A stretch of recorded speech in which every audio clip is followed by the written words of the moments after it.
Chibinnya concentration camp, 1944. Chapter 14. Our job was to move a pile of rocks. They were big rocks, and it was a big pile.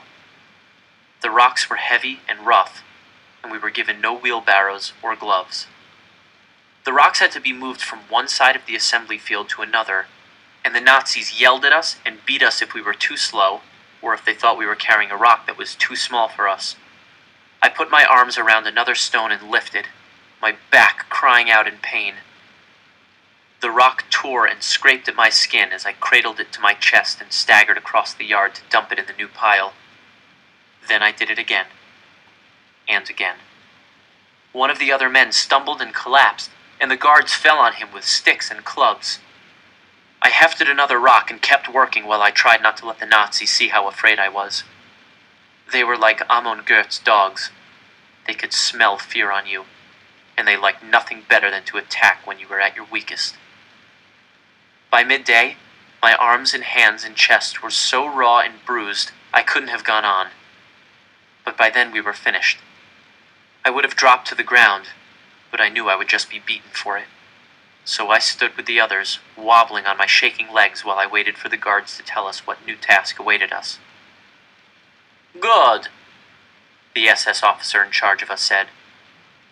"Now move it back."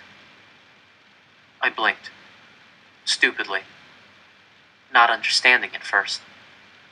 We had just worked all morning to move this pile of stones across the camp, and now the Nazis were changing their minds?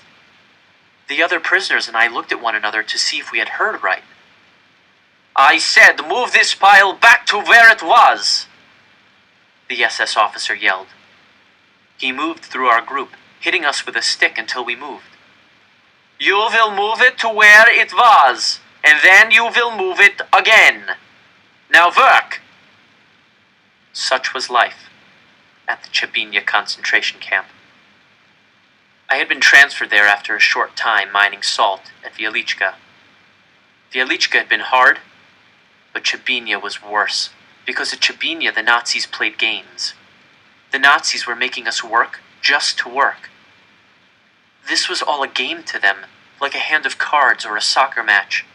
We were the ball, to be kicked around for their sport. My arms shook as I picked up the same stone that I had just carried across the compound, but not from weariness this time. From fury. I fumed as I hefted the stone and trudged back across the muddy compound. But they wanted me to be angry. They wanted me to say something, or frown, or mumble curses at them. They were watching me for it. Watching all of us. Like schoolyard bullies, they wanted to provoke us, and then they would beat us as punishment. At Chibinnya, I worked all day moving piles of rocks back and forth, digging holes 6 feet deep, and then filling them back in again. I ate watery broth and week-old bread once a night, and passed out on a wooden pallet with no mattresses, or pillows, or blankets. I was an animal to them, a pack mule. But beasts were never treated so poorly. Working animals were expensive. They had value. I was a Jew. We were lower than animals. They could kill as many of us as they wanted, and there would always be another trainload of us to take our place. But as angry as I was at the Nazis, I was even angrier at my fellow prisoners. How could we take this abuse so quietly, so meekly, with our heads bowed and a quick tip of the cap to our killers? Yes, the Nazis had clubs and guns, but there were far more of us than there were of them. If we turned on them all at once, we could overcome them. We were not animals to be led to the slaughter. We were thinking, feeling human beings. One day, in the middle of hauling rocks again, I vowed not to be killed without a fight. My father, Uncle Moshe, the Jewish elders, they were all wrong. We shouldn't be trying to survive. We should be trying to win. Instead of waiting for the British or the Americans or the Russians to save us, we should be saving ourselves. I'm not going to let them line me up on the edge of a pit and shoot me, I told myself. I will fight back.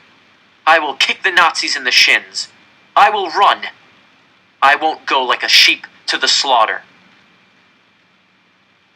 At roll call that night, someone else had the same thought. One of the Nazis struck him with a club, but instead of taking the beating meekly, the prisoner raised his arms and grabbed the stick. He wrestled it from the shocked officer's hands and struck him with it in the head, knocking his Nazi hat into the muck, striking his raised arms again and again. Yes! Yes, I thought. It begins here.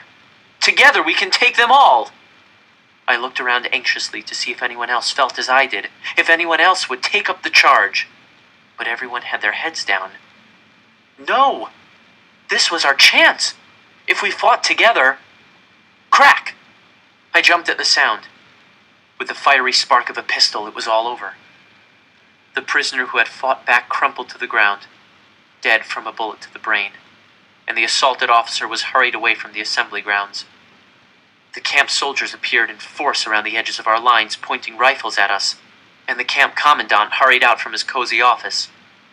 When he heard the report from his officers, he turned on the prisoners. "You!" he cried, pointing at a boy who had been standing right next to the man who fought back. "You were a part of this plot to escape!" What? The boy stammered. He wasn't much older than me. No, I didn't even know him. Guards grabbed the boy and dragged him to the front of our lines where the Nazis had built a gallows for hanging prisoners. "And this man," the commandant said, pointing into the crowd. "And this one, and him, and him, and him." He was picking people at random now in his fury, punishing innocent people for the dead man's effrontery. I shrank back. I recognized the boy and two of the other men from my barrack. Like me, they couldn't even have known who the dead man was. "I'm innocent!" The boy my age sobbed as they dragged him up onto the gallows and put the hangman's noose around his neck. "I never tried to escape! I promise, I've done everything you asked!" I shook with helplessness and rage, but also with fear. This is what fighting back earned you. More abuse. More death. 6 Jews would be murdered today because one man refused to die without a fight. To fight back was to die quickly, and to take others with you. This was why prisoners went meekly to their deaths. I had been so resolved to fight back, but I knew then that I wouldn't. To suffer quietly hurt only you. To suffer loudly, violently, angrily, to fight back, was to bring hurt and pain and death to others. "Please," the boy cried. "I never tried to escape. I'm innocent." He looked out on all of us, those of us with the courage to look up from the ground. "Remember," he begged us, "I did nothing." The hangman kicked the chair out from under him, and the boy's body jerked as his neck was broken. I kept my head held high and watched, vowing never to forget.